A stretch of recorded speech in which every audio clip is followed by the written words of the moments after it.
Lads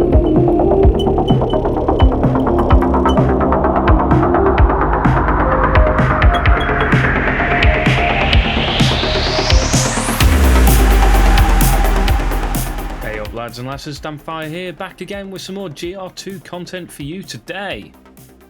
So, we're going to cover captains and specifically more about the favour of the captains and each of the captains themselves and their abilities. I have a video on that. If you want to see the captain tier list, there will be a little thing up in the top left, I think. Little card, you can click on that and that'll link you to the tier list. That does need updating a little bit, but we're waiting for a few more captains to be added and I'll update that again, so it's a bit more accurate, but it'll do for now. It's pretty good, to be honest, at the moment. It's not disaccurate or anything like that. It's still pretty good. But yeah, we're going to talk about favourite captains and why the favour of captains is so important. But before I do, don't forget to like, comment and subscribe. Helps me out, helps the channel out. And anyway, yeah, let's just jump into it.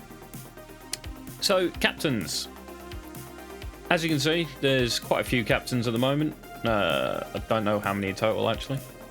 But some are obviously better than others, especially certain powers are definitely considerably better than others.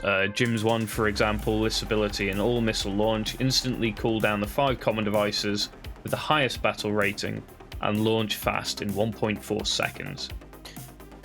This ability just lets you shoot 5 weapons basically for almost free. And it triggers fairly regularly. It's not, it says trigger rate low, but it's a lot more regular than that. Bear in mind that the common device as well, I know it's called an all-missile launch, but it's common devices. So it's any of your basic weapons, lasers, missiles, projectiles, whatever you stick them on. So obviously these are very important, but what's more important than these talents is the captain favour.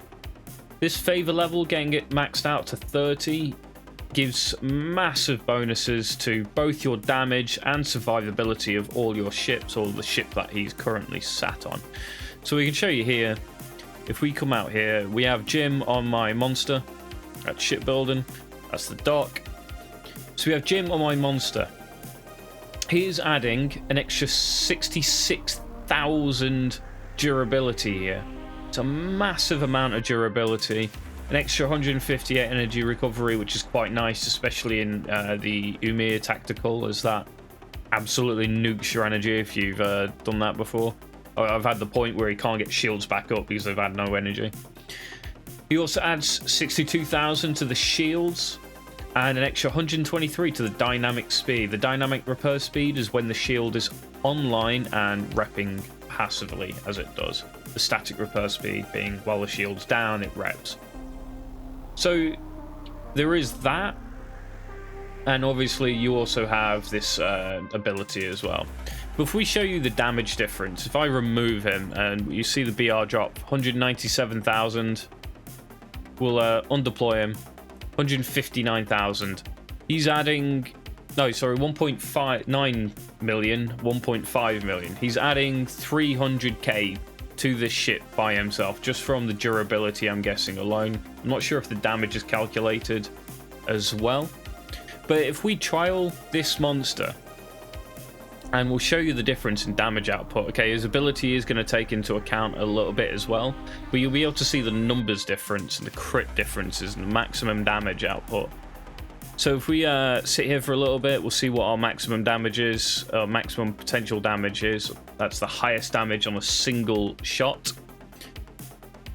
So we get 3331. I don't think we'll get much more than that. If we get a little bit lucky, we might get a bit more, but he's not keeping up the 3607. That's not bad. But when we switch over Jim, you'll see that he has an increase to the base damage of the weapons as well. So we have higher potential maximum damage per shots as well, which is really, really, really nice. On top of the added survivability. So we're coming up to a minute now. 4535. As soon as Jim hits, we'll just leave. You can see that he'll do more damage at that point. So 4535 is the maximum damage we can get on a single shot with no captain. This is an extreme. Obviously, your chances are you will have a captain of some variety on a ship, regardless if he's an all-missile launch or not.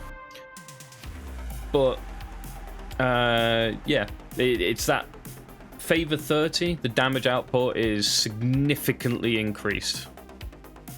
So you're already hitting 4k now, where before we were hitting 331, I think it was around this time. There's 5,142, 6,288. So there's an extra 2k damage on a hit there, just from having the captain on the ship at Favour 30. So this is why Favour is so important on these captains. Almost 7k there. So as you can see, we get 7k there. As you can see, the captain's increasing the durability of ships, because we can see that within the docks when we're looking at the ship stats. But he is increasing the damage as well. He will increase the strike damage, the critical strike damage as well. And he increases movement speed slightly, which is quite nice, and acceleration and stuff like that. So massive bonuses, and this is why you should be trying to max out a captain's Favour before you potentially max out their ability to their ability. So at the moment, for an example, I'm working on Rand. He's at Favour 23. His stats are 652, 717, 554 strategy, and 652 agility. If we go back actually into captains, I can show you what these do.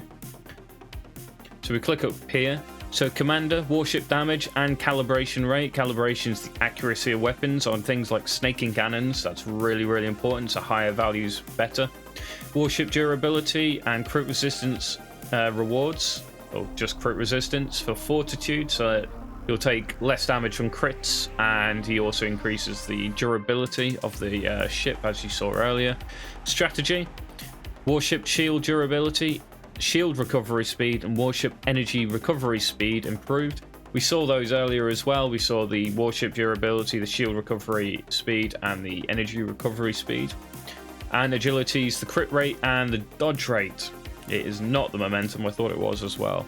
But the dodge rate's also very important here, because dodging attacks means you're not taking damage from them. That's just a win. Crit rate obviously important on certain builds. So these stats, really important. I keep saying that because it is. If you see the difference between my level 21, so this is a maxed out durability battleship, it's 950. This has got a plugin which is increasing the space durability. That does not include the captain's bonuses though. But you can see here, he's almost got double the durability over Rand. Jim has double the durability over Rand.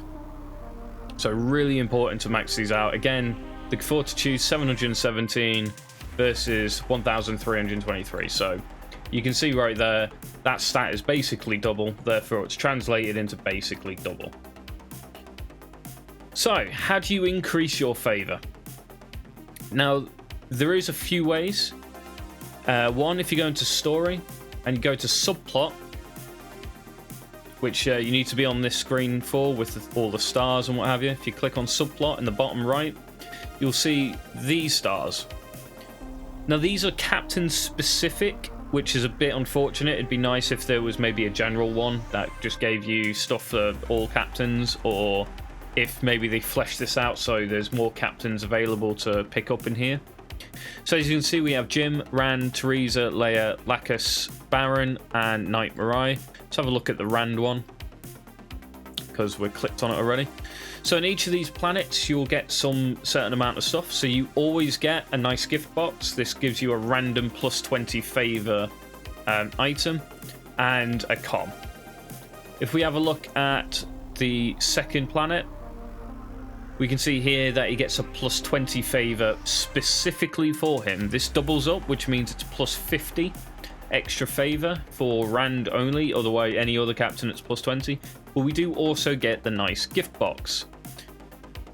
Ideally, you want to be hitting 2 and 4 times a day. You can have a total of 5. So you hit 2 and 4 of the planets. That'll give you 4 specific items for that captain. That's 200 favour points, and you'll need that later on because the levels after 20, you need 1500 points of favour to increase a level. So that's 200 per day there.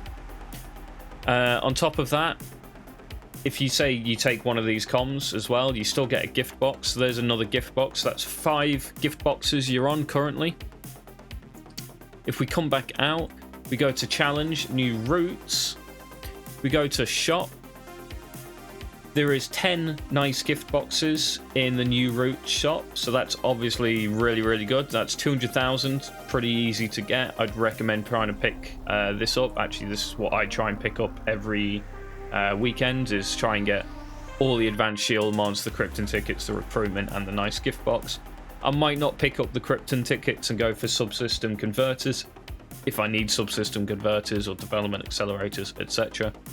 But for the most part, this is what I'll try and go for. The nice gift boxes, so that's another 10. So that's another, so we're on 15 nice gift boxes at the moment. So that's another 300 Favour experience you can give to someone at 20 per piece, 15, I think.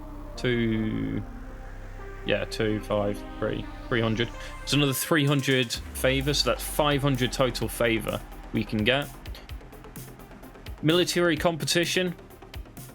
Doing this daily. If you go to the shop, this restocks every day. There's another 5.